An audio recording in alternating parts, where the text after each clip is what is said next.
U ovom klipu, dakle, fokusirat ćemo se kako možemo da dobijemo ovakvu neku osnovu ili ovakvu neku geometriju na osnovu slika ili crteža ovog objekta koji, primjer, već postoji ili ste negde, na primjer, skicirali. Prva i osnovna stvar prilikom rada jeste da postavimo dato okruženje. U prethodnom klipu pričali smo o tome kako možemo se krećemo kroz scenu, međutim, prva i osnovna stvar prilikom rada jeste da kad otvorimo file znamo u čemu radimo. Trenutno ovde sada mogu samo da stavim no, jer neću ovo da sačuvam, i otvorit će mi se po defaultu neka scena koja ima određene predispozicije ili podešavanje urađene na specifičan način. Uvek će se pojaviti ova figura i na osnovu mojih predispozicija prilikom primene ovakvih okruženja već je stavljeno da se koriste centimetri, dakle ako bih krenuo sada da nešto crtam, vidimo u desnom donjem uglu da bi pisalo da je to u centimetrima i pozadina bi bila ovako bela sa ovim horizontom koji je vidljiv i sa ovom figurom. Ako želimo bilo šta drugo da uradimo, uvek imamo ovo new from template ili template, kako god hoćete da ih izgovorite, gde se sad nalaze različite vrste, dakle da hoćete da koristite za arhitekturu, za urbani dizajn ili za urbanizam, u milimetrima, centimetrima, inčima i tako dalje. Svaki od ovih delova ima određenu vrstu preciznosti i potrebe za korišćenjem određenih mera. Ovde vidite da je postavljeno ovo srce zato što se najčešće koristi ovaj template, ali ovde sad imamo, na primjer, zelenu pozadinu i ako otvorim, na primjer, ovaj architectural koji sad postoji, uvek mogu, na primjer, da obrišem ovu figuru zato što mi ne treba i da stavim, na primjer, save as template i da imam mogućnost da otvorim uvek template bez figure ili u bilo kakvim drugim predispozicijama koje nam trebaju. Kad smo već kod toga, način na koji možete podesiti preciznost i mere nalazi se ovde kada odete na Window i kada odete na Model Info. Ovde se nalazi unit deo gde imate decimale, dakle koristit ćemo decimal sistem, ne imperativ, odnosno imperial koji se koristi u, na primjer, Americi, dakle gde su inči i feet. I u ovom ovde delu, evo ga tu, imamo precision koji je podešen sad na jednu decimalu. Nekad se može desiti da prilikom rada zbog te jedne decimale preciznost ne bude dovoljno dobra i dešavaju se neki problemi. Možete otići uvek na veći broj decimala da biste bili precizni, međutim bolje prilikom rada obratiti jednostavno pažnju na to, jer rad u arhitektonskim jedinicama i na nivou arhitekture dovoljno je imati jedan ili eventualno dva mesta posle zareza. Dakle, ovde su sve te stvari već podešene i sad ako hoćemo da radimo u ovome, već smo rekli možemo da file, save as template i krenemo sa procesom rada ovde. Već smo naučili kako da se krećemo, orbitiramo i sve ostalo, tako da možemo krenuti, na primjer, od slike za početak i videti osnovne alate za kretanje. Konkretno, ubacit ću ovu podlogu koju smo do sad koristili. Vidite da sam samo uspeo da prevučem i ona se automatski otvorila ovde. E sad, u okviru ovog ovde dela, način na koji mogu ovo da pomeram je tako što ću uraditi duplo V, što sam postavio da mi je move, a nalazi se u ovom ovde delu. Dakle, mogu da pomeram ovu osnovu gde god hoću, mogu da kliknem i na nju, takođe mogu da kliknem i bilo gde sa strane. Učili smo Shift Z da zoomiram kao zoom extends i kad se pojavim sad ovde, ovo je dosta ortogonalna osnova koja odgovara ovim osama koje se nalaze u globalnom koordinatnom sistemu ovde. Tako da je idealno onda za crtanje zato što su linije međusobno paralelne. Međutim, šta bi se desilo ako bismo sada ubacili neku osnovu koja ima sada, na primer, ova, na primer, osnova koja ima pod uglom sve ove stvari. Samo da se ovaj deo zatvori. Dakle, šta bismo mogli da uradimo u ovom ovde slučaju? Možemo krenuti da radimo i da onda neke stvari ovde radimo pod uglom, ali zgodnija stvar bi bila da možda rotiramo ako hoćemo na početku ovo da uradimo. Dakle, znamo da je ovo ugao od nekih 45 stepeni, tako da možemo staviti ovde 45. Za slučaj da to ne znamo, možemo jednostavno doći, kliknuti tu, kliknuti ovde i rotirati ovo. Dakle, vidim da se ovde zaključa ova crvena osa, što znači da smo postali paralelni sa ovom ovde osom. Isto važi i za pomeranje. Dakle, ako se pomeramo i pomeramo paralelno sa crvenom ili sa zelenom osom ili, na primjer, sa plavom, ta isprekidana linija dobit će datu boju. Tada znamo da se pomeramo duž ovih osnovnih osa globalnog koordinatnog sistema. Još jedna stvar koja je sad bitna prilikom procesa rada je definitivno skaliranje. Dakle, poslednja alatka, pored move i rotate, je scale. I sad bilo bi dobro da se sve ovo skalira. Pre nego što uopšte bilo šta možete da skalirate, pomerite ili rotirate, potrebno je da je selektujete, alatka za to je ovde select, kod mene je posljednja skraćenica Q. Dakle, imam Q, pomeranje je duplo V, rotate je E i scale je R. I te sve stvari mi se nalaze ovde izuzetno zgodno, ne moram uopšte da gledam šta pritiskam, samo mogu da ih menjam međusobno. Ako dođem sad do ovog ovde dela i hoću da vidim koliko je ovo ovde, mogu da odem na alatku, evo je tu, tape measure, se tako zove, tape measure tool, mogu da kliknem i da izmerim otprilike koliko je ovo. Dakle, piše da je to oko 28,10 cm. Klasična stvar koju smo do sad koristili bilo je da jednostavno odemo ovde i kažemo ok, to treba da bude oko 100, podelit ćemo ga sa 28,8 ili koliko smo već rekli. Dakle, kad odemo ovde još jednom proverimo, tako nešto, 28,3. Dakle, ovde imamo oko 3,47 bi bilo dobro da ovo bude skalirano. I onda možemo selektujemo, uzmemo ovo i pomeramo.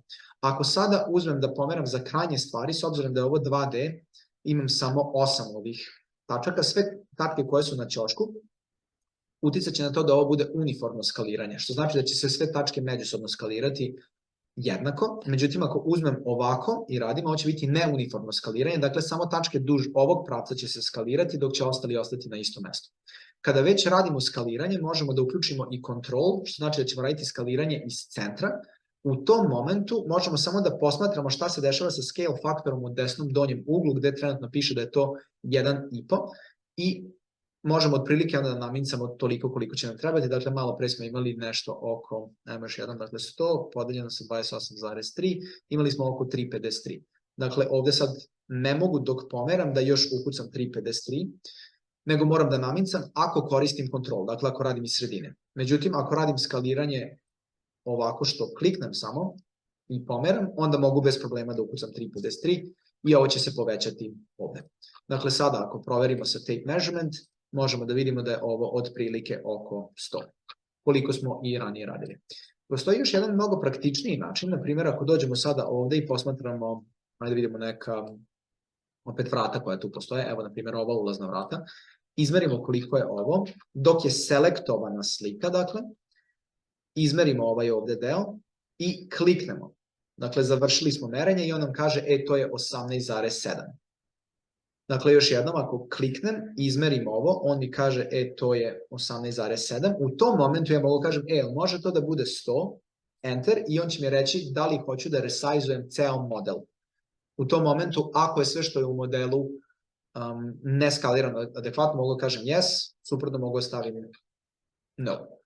Sad, on nije resajzovao ovo, zato što se i ovo nalazi u modelu, tako da jedini put kada ovo možete da koristite je kada otvorite file odmah na početku, jer će uticati na ceo model. Dakle, ja mogu sada ovo da izmerim, kažem da hoću da bude 100, on će reći da li hoćeš da resajzuješ sve u modelu, ja ću staviti yes, tako da sad ovo je adekvatno, ovaj ovde deo sad kad izmerimo je adekvatan, evo ga, on je oko 100, međutim ovaj deo se sad dodatno skalirao, tako da je on sad mnogo veći nego što bi trebalo da bude, dakle 534. Tako da jedna od ovih stvari onda mora da se uradi ili izbaci kako bi ovo odgovaralo. Neki hack koji bi ovde postao je da, na primjer, uradim ovde Ctrl-C, dakle, kopiram ovo što mi odgovara, uradit ću redo da se uradi skaliranje malo pre, dakle, to je kao da ste otišli ovde i uradili redo, tako da ovo je sad veće nego što treba, ovo je ovo što je skalirano kako treba, i onda samo mogu da obrišem i sa Ctrl-V da ubacim ovu scenu koja je sad adekvatna. Tako da u ovom slučaju mogu da imam najbolje od oba sveta bez da moram da ponavljam celu proceduru, ali jasno vam je na koji način bi ovo moglo biti. Dakle, ovde je 98 i ovde je sad oko 100 opet u istom momentu. Dakle, naučili smo sad osnovne alate manipulacije geometrije. To su select, move, rotate i scale, i sada konačno možemo da krenemo sa nekim procesom rada. Pomerit ću ovo za sad sa strane i posmatrat ćemo, na primjer, samo ovu osnovu za sad. I prvi i osnovni način kako možete napraviti bilo koju geometriju jeste da posmatramo ovaj segment ovde koji ima gomilu alata za crtanje. Opet, skraćenicu koju sam postavio je Ctrl-Q, dakle Q smo imali za selekciju, ali Ctrl-Q mi daje mogućnost za crtanje i za neke alate koji mi tu mogu biti zgodni, tako da mogu da dođem odmah ovde i da krenem sa crtanjem. Dakle, kliknem i vidim da se razlači po zelenoj osi ovde, što znači da je paralelno sa ovim od malo pre, i pošto smo tako već postavili, to je super. Dakle, mogu sa Shift da zaključam to, tako da mogu da se pomeram gde god hoću i da snapujem u tom slučaju, i kad dođem i kliknem, on će završiti to tu. Nastavit ćemo duž ovog pravca, dakle isto držim Shift i mogu samo da pratim ove sve linije i da u nekom momentu pred kraj, kada budem zadovoljan sa ovim linijama, dakle ovo ispratim do neke mere, završim ovu liniju. Dakle, ovo je sad kao precrtavanje, samo bez bilo kakvog praćenja šta se desilo. Onog momenta kad završite crtanje, odnosno završite liniju i ona postane zatvorena, dobit ćete poligon. U ovom slučaju postoji ovaj poligon i postoji ova slika kao odvojeni entiteti. I u ovom ovde slučaju postoji sada poligon, ali postoje i ivice. Ako hoćete da selektujete, na primjer, samo poligon, možete uraditi jedan klik. Ako hoćete da selektujete i poligon i ivice koje ga dodiruju, onda možete uraditi dva klika. Dakle, u ovom slučaju desit će se da se selektuje i jedno i drugo. E sad, ako bismo želeli samo da selektujemo, na primjer, ivice, to će biti jako teško jer ne možemo uraditi dupli klik na ivice, jer će se selektovati sve u krug.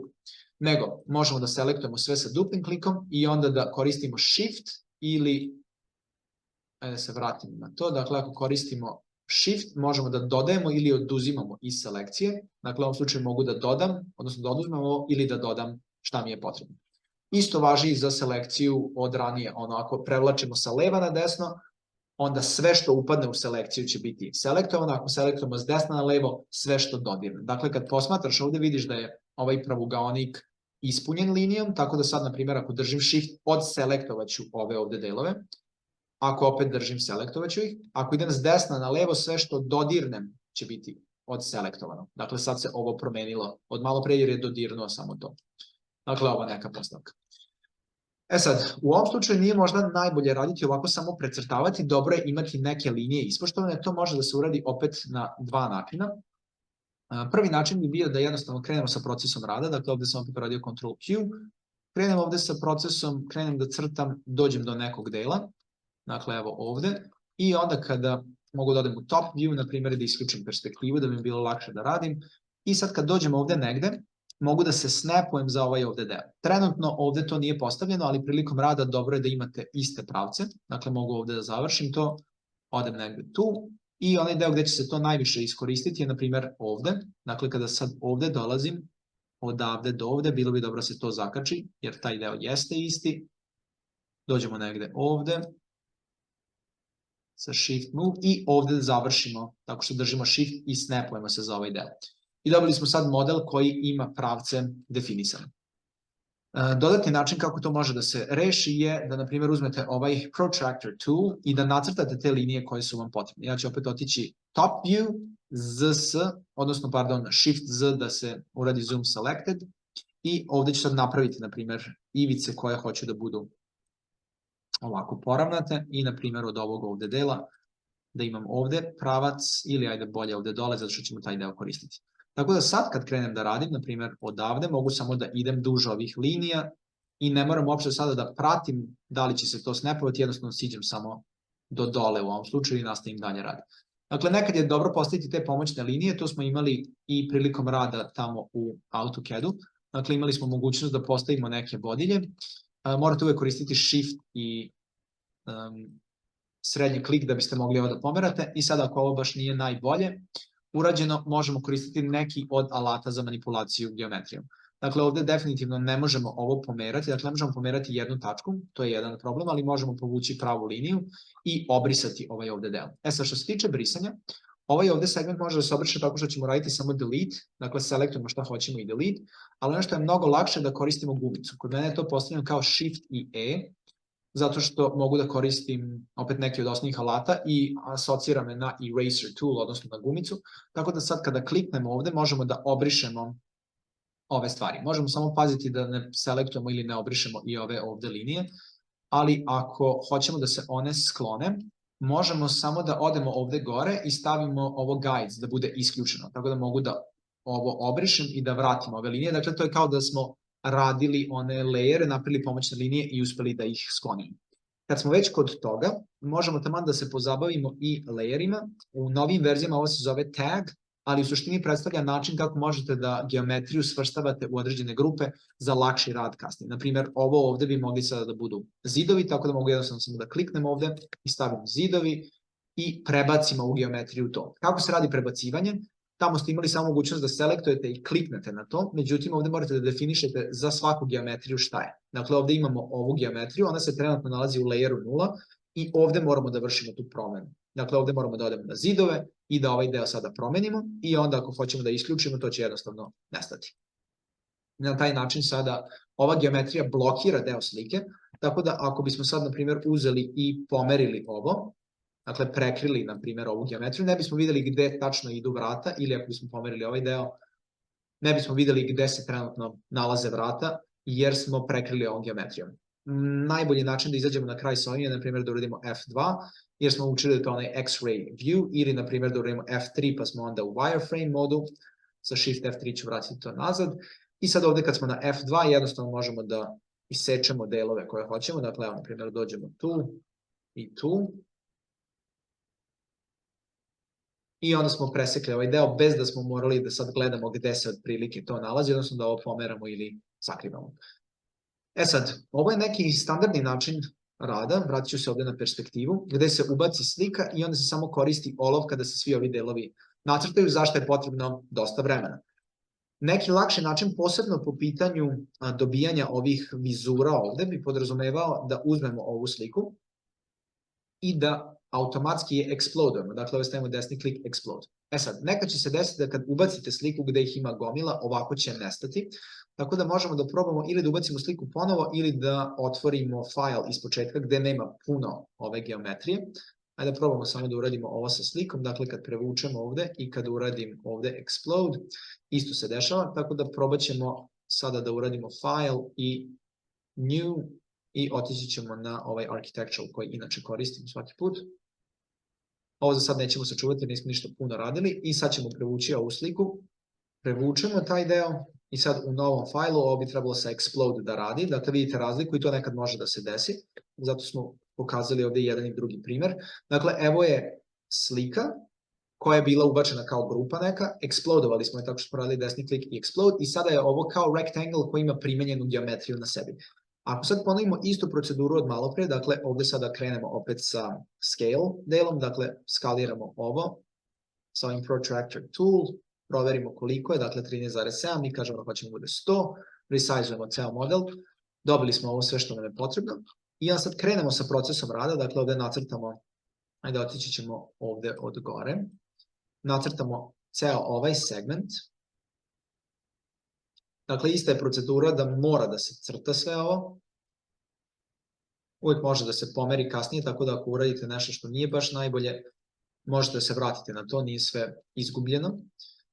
Takođe, lošiji deo ovde je što nisu iste, na primer, debljine linija, ali onog momenta kad završite, vi ste dobili deo ove slike kao poligon već sa primenjenom teksturom. Tako da prilikom procesa rada odmah možete da vidite šta se dešava ispod vašeg poligona, za razliku od onog malo pređašnjeg primjera, gde smo imali sada, opet da prevučemo, šta god da radimo ovde, dakle šta god da nacrtate preko ovoga, to će prekriti deo slike, dakle neće se vidjeti. Tako da neko može biti zanimljivo da ako ima puno podataka na slici ispod, da ovaj deo koristi. Mana možda ovog pristupa je onog momenta kada krenete da podižete ovo u 3D prostor, šta će se onda desiti po tom pitanju. Ali pogledat ćemo to u nekom od narednih klipova. Sledeća stvar koju možemo da uradimo je, na primjer, uradili smo već osnovu i sada hoćemo da podignemo tu osnovu, kako se popularno kaže, odnosno hoćemo da joj damo 3D dimenziju. Trodimenzionalnost. Na koji način to možemo da uradimo? Ako ubacimo, na primjer, neku od ovih prethodnih CAD fajlova, prevučemo ovde, pojavit će se svi crteži koji su postojali tu i oni su opet ubačeni u okviru kao neke grupe. Opet ovde sam morao da uradim Q da bih otvorio selekciju, pošto je bila samo bela strelica. I sad opet sa Move mogu ovo da pomerim i sa duplim klikom mogu da uđem u ovo. Ovo je slično kao blok u AutoCAD-u, dakle moram da uđem da bih selektovao neki deo, međutim, za razliku od bloka, šta god promenim ovde neće biti večno urađeno, nije kao da je dinamički blok, jer postoje razlike između grupe i komponenta, o čemu ćemo pričati neki drugi put. Ovde ću raditi Ctrl-C da ovo selektujem i sve ovo ću sakriti ovde sa Hide i uradit ću Ctrl-V da ovo prebacim tu. Sad vidim da, pošto je ovde sve ubačeno kao što je bilo, mogu da očekujem, ovo je u stvari samo treba da se rotira, tako da mogu da iskoristim ovu Rotate alatku, ili ako kliknete, na primjer, možete samo ukucati 180 i on će se okrenuti na drugu stranu. Dakle, možemo provjeriti da je ovo sada skoro u razmeri, tako da ovo što smo skalirali poklapa se sa crtežom koji smo ubacili i trenutno možete vidjeti da ako ste radili blokove u AutoCAD-u, vidite da su svi ovi elementi međusobno spojeni. Dakle, ako bih kliknuo na jedan od njih, vidim da sada ako bilo šta menjam, to će biti primenjeno na vratima koji su u okviru istog bloka. opet pričat ćemo o tome još detaljnije neki drugi put. Ovde sada ostaje pitanje da li je ovo obrisati ovako što bismo selektovali sve, dakle otišli ovako i brisali, ili je bolje ići sa gumicom, dakle urim Shift E i da idemo ovde preko. Problem je kad ovde prelazim što ću selektovati i ove ivice, što nije dobro, tako da mogu obrisati sve ove stvari što mi je, na primjer, lakše i onda samo srediti ove ivice tako što ću ih posebno selektovati. Dakle, ovde selektujemo ovo, ovde mogu preći preko ovoga pošto je grupa ili komponenta ili dinamički blok, kako god. I sad dobili smo neku osnovu koja je ovako čista. Uradit ću Ctrl+C čisto da bih mogao to da koristim kasnije. Čim ste importovali stvari iz CAD-a, automatski ste preuzeli i sve stvari koje su postojale u okviru toga. Tako ću ja sve ovo selektovati, kliknut ću ovde da se sve isključi i samo ću uzeti, na primjer, zidove u ovom slučaju. Dakle, ovo su samo linije koje su nacrtane u okviru layera zidovi. Ako sad hoćete da krenete da radite na ovome, neki način koji je opet ustaljen je da uzmete olovku, prevučete preko nekog dela i sad mislite da je ovo sve skroz gotovo i urađeno, međutim ako odem na select vidim da svi ovi delovi uopšte nisu izdvojeni, niti zidovi kao posebni delovi. Prilog tome ide što je ovo debela ivica, dakle nije neka tanja linija. Ako bih sad, na primjer, uzeo i ovde povukao, tačno možete vidjeti razliku između konturne krajnje ivice i ovih ivica koje su definisale neki deo prostora. Dakle, ovo sad sve je zatvoreno, zato što je ova ivica shvatila da je popunjena, ajde tako da kažemo, i ona je zatvorila neki deo prostora. Što bi značilo da mi sad svaki put moramo da idemo i da selektujemo neki deo ovde i da na taj način dobijemo geometriju. Dakle, dovoljno je samo preći neki deo, ne morate prelaziti celu dužinu. Dakle, nije potrebno sve ovo uraditi, možete samo preći neki deo i kliknuti u svemu tome. Zanimljiva stvar je kod ovih krivudavih delova, dakle, ako dođemo ovde sada kod ovih otvora za ventilaciju ili šta god su bili, ovde se sada pojavljuje ovaj krug dole. Ako odemo kod kruga i, na primjer, samo pređemo preko njega, u nadi da ćemo ga zatvoriti, uvek će se zatvoriti samo jedan deo, dakle, koliko god se trudili, zatvorit će se stalno samo jedan deo. I najbolji način da rešimo to je da jednostavno nađemo neku ivicu na tom krugu, da bi on shvatio da je ovaj deo ceo zatvoren i na taj način da sada dobijemo ovaj rezultat onakvim kakvim smo hteli da bude. Još jedan način koji sam primetio da postoji, ako imate sad neku osnovu, dakle kopirao sam ovo od malo pre, možete iskoristiti alatku Rectangle, evo ga ovde ispod, ja sam postavio skraćenicu Shift i R, verovatno ću postaviti u opisu ovog klipa taj preset koji mislim da može da se loaduje ovde, dakle kada odete na Window i kada odete na Preferences i na Shortcuts, mislim da postoji ovde Import opcija, dakle da importujete skraćenice koje se koriste ovde i koje mislim da su najefikasnije za ovaj proces rada. Dakle, ovde bismo sad mogli da uradimo, na primjer, ovo, pa da ovde možda spojimo ove dve, pa da spojimo ove dve. Na taj način u isto vreme sređujemo obe stvari, međutim, problem je što se javljaju ivice između, zbog čega ili moramo da ih brišemo, ili, na primjer, sa gumicom moramo da prelazimo, gde moramo biti izuzetno precizni da ne bismo obrisali neki drugi deo.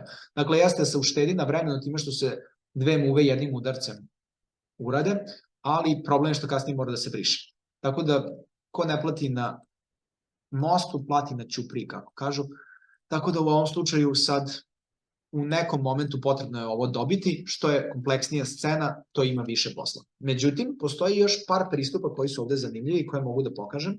Naprimjer, ako odem ovde na Ctrl+V i ubacimo ovu scenu, postoji ova alatka koja se zove Surface for You.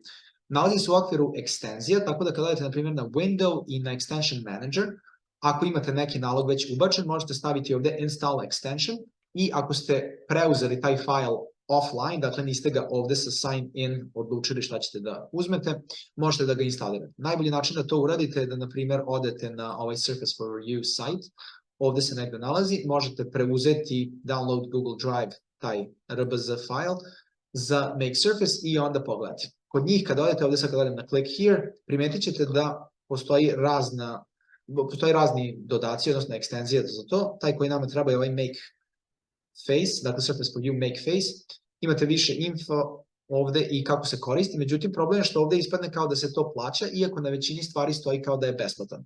Ispadne kao da je besplatan da se preuzme, ali ne i besplatan da se koristi kao licenca, međutim oni vam nude ovde free trial, tako da možete da downloadujete i imate nedelju dana da probate sve ovo. Ako vam istekne tih nedelju dana, uvek možete probati da vratite možda datum malo ranije, odnosno onda kada ste imali to, da biste mogli da ga iskoristite I to je kao neki možda hack koji bi u ovom slučaju mogao da se tako nazove. Suprotno, ako mislite da je dobar za proces rada, treba platiti tih $5 ili 30 koliko je permanent ili 12 koliko već treba da bi bio stalno u mogućnosti da se koristi, zato što dosta štedi na vremenu, posebno ako taj workflow koji radite zahteva ovakav način rada. Dakle, kada downloadujete to, vratit ćemo se ovde na SketchUp, stavite install extension, nađete gde se to nalazi, dobit ćete ga ovde u ekstenziji, dakle Surface for You, i onda u License Manager delu možete staviti Activate License i da tu ubacite taj username i licencu koju ste dobili kao trial. Stići će vam naravno na mail ako ste tamo napravili nalog. Sad, s obzirom da je danas 4. i da je meni ovo trenutno isteklo, ja sad kad bih selektovao ovo, reći će mi da je ovaj ceo deo istekao, međutim ako probam ovu varijantu sa vraćanjem datuma, vidjet ćemo sada da li će to proraditi.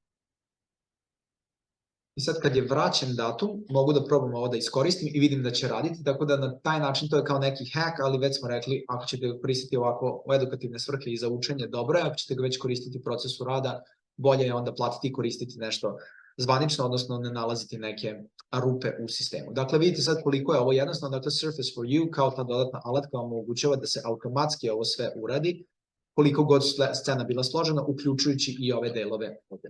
Međutim, ako ne uspete da se snađete sa ovim datumima i svim ostalim stvarima, postoji još jedan način koji je ovde zgodan. Dakle, mogu da uzmem ovu osnovu, automatski da je pretvorim u grupu, pričat ćemo više o razlici između grupa, komponenti i svemu tome u nekom drugom klipu. Dakle, mogu stavim make group, skraćenica kod mene je na G, i mogu sad ovo da pomerim gore, dakle, pomerat ću se po vertikalnoj osi koja znam da ide tu negde gore. Onog momenta kad shvatim da se pomeram po vertikalnoj osi, mogu samo da držim Shift da bih bio siguran da je to tu. I napravit ću pravogonik, Shift R je skraćenica kod mene, mogu da odem u top view da bih video ovo i da sigurno nacrtam sve ispod, evo ga tu. I onda mogu da iskoristim alatku Drape, ona se nalazi u okviru ovog dodatka Sandbox, dakle mogu da odem desni klik i nađem ovde Sandbox dodatak koji vam daje mogućnost da pravite malo zakrivljene forme. Ako uradimo Drape, to je mogućnost da bilo koju grupu sa linijama projicirate na neku geometriju, što se obično, kažem, koristi za te krivudeve forme, ali u ovom slučaju mi ga koristimo na ovaj način. Tako da sada, kada ovo, na primjer, sakrijem, vidim da ću dobiti sličnu postavku kao gore, dakle, ovo je sada više kao neki hack, ako bismo ga nazvali u tom slučaju, jer samo prebacujete ovu geometriju sa Drape ovde i dobijete sličan rezultat, međutim, primetit ćete da krugovi, na primjer, nisu lepo se prebacili i neki delovi su ostali neadekvatni. Na primjer, ovde ova linija nije postojala, ovde sada ona postoji. Takođe, javljaju se problemi ako koristite dodatne dinamičke blokove ili nešto. Ajde i to možemo da pogledamo, čisto znate prednosti i mane, pre nego što krenemo na podizanje geometrije u 3D. Znači, mogu sada da sklonim, ili ajde da ovo što smo crtali, ako uključimo blokove, trenutno, dakle, to je bio blok, prozori i vrata, evo ih tu, koje sve stvari se nalaze na istom mestu i da li nam treba još nešto, mislim da je još jedna slika, na primjer. Da.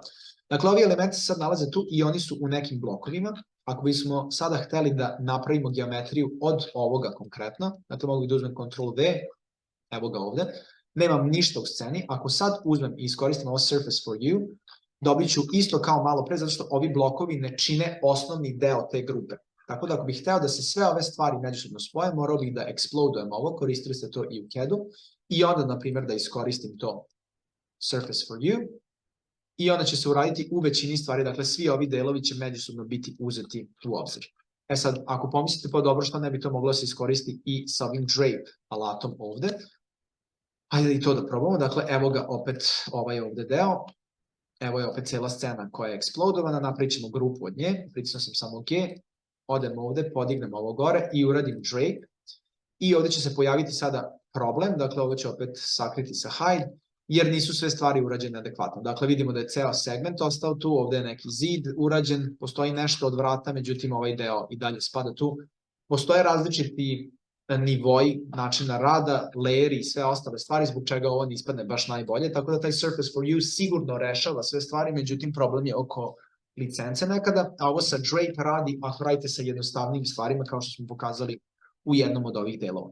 Tako da sad, u današnjem klipu kad smo naučili kako da radimo sa geometrijom, da manipulišemo sa Select, Move, Rotate i Scale i na koji način možemo da krenemo sa procesom rada preko slike ili preko osnova, na koji način možemo najbrže to da uradimo, možemo onda krenuti sa procesom podizanja osnova, odnosno dobijanja neke 3D geometrije na osnovu najpoznatijeg alata, to je push-pull u ovom slučaju.